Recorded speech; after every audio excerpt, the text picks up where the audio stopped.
20ခုနှစ်ကိုဗစ်-19ရဲ့တံကိုခံရတဲ့အချိန်ကစပြီးတော့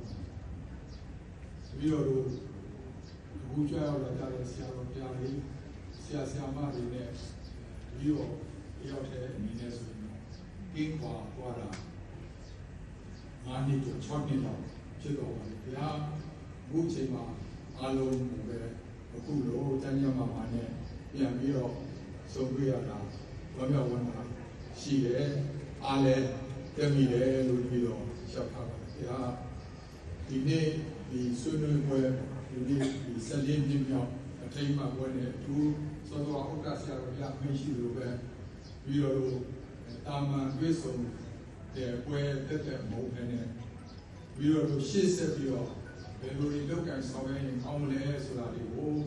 ဝမ်းဝန်းစဉ်းစားအဖြေရှာတဲ့ပွဲဖြစ်နေလည်းပဲတပါးရဲ့ကျင့်ပါပြုလုပ်ရင်ကောင်းမယ်လို့ဆရာတော်ဘုရားများရဲ့ဒီ